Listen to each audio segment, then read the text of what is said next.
Chairman, Toastmasters all. When I get through this evening, I reckon I'll be able to get back and clean the house, do a little bit of housekeeping, do a bit of shopping, and go see the family. That would be good. So I might as well start at the beginning. I grew up in South Carlow on a boggy farm under the Black Stairs Mountains. I was an only child with a gift for wandering around the place. So you could find me in the summertime sitting on a granite boulder in the middle of the bog, looking at the clouds scudding by, excuse me, listening to the birds, maybe a little ladybird crawling up my arm or a centipede inching across the rock. It was a lovely lifestyle. And the rabbits with the bunny tails bobbing along.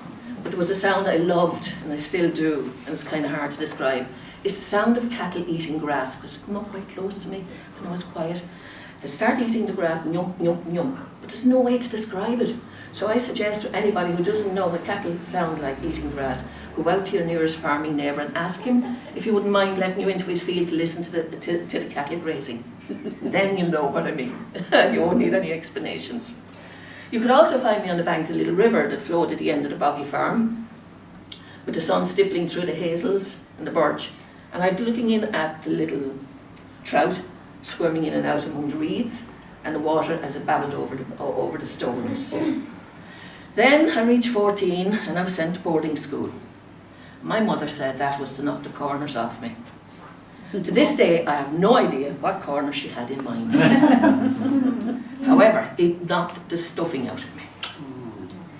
From the time you get up in the morning to the time you get back into bed at night, every moment of that day was structured and controlled and scheduled. Even the walk after school. We were hatted and gloved, coats fastened, counted and patrolled, and 2 by 2 we'd walk off to nowhere, only to walk back again from nowhere later on. I spent most of my first year crying in boarding school, and then I just decided to get on with it.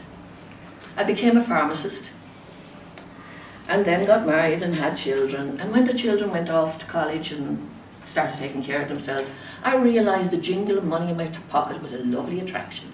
It spells independence. So I went back into work. Started as a hospital receptionist. That lasted about 3 weeks. Say nothing about that. Then I ended up in a vet's. And that time it was kind of at the beginning of mobile phones, and the main method of communication with the 5 vets was by two-way radio. And you know the woman in the ad, Euromillions ad? Yeah. She's going down to the shops in her aeroplane, and she says, "You drop me off at the butcher's, Jim." Now, I understand her confusion when he says Roger, because one of the vets was also called Roger, so you can imagine. Oh no. I knew nothing about office work. I knew nothing about office work, so I had to make it up as I went along, and the cracks were appearing. So I decided to go before I was pushed. So I landed into a pet shop. Now that was a madhouse, but a very enjoyable madhouse. You could open the door, unlatch the door in the morning time, you'd go in, you'd find 3 or 4 rabbits racing around the place. Ones I had locked up in their pens the night before. So I'd go on and catch them, put them back in their pens. Of course, a month later you would find out they had been rather naughty little rabbits while they were out during the night. I have the makings of a talk on the fertility of rabbits for another occasion if you wish. Then there's the question of mice.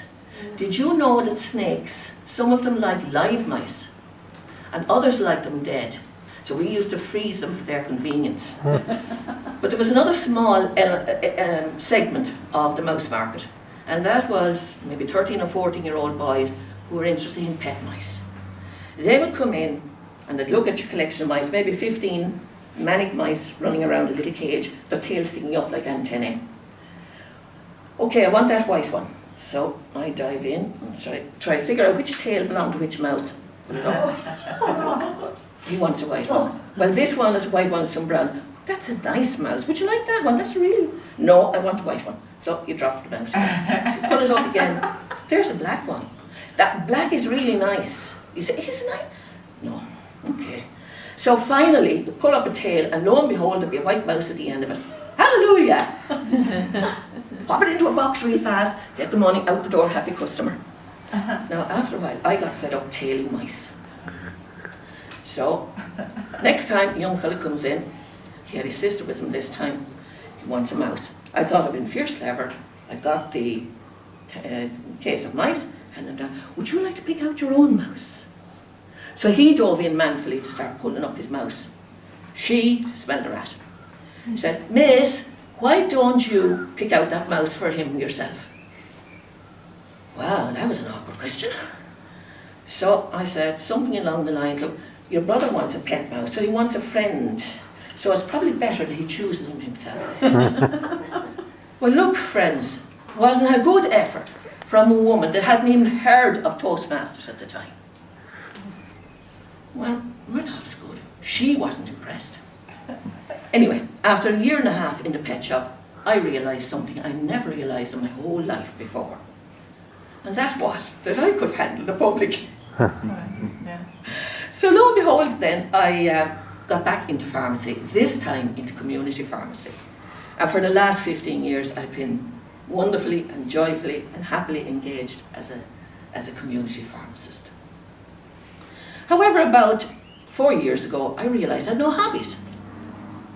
And by an accident of circumstances, I ended up joining a hill walking group in the Slieve Blooms. Oh, what a life-changing experience. Loved that.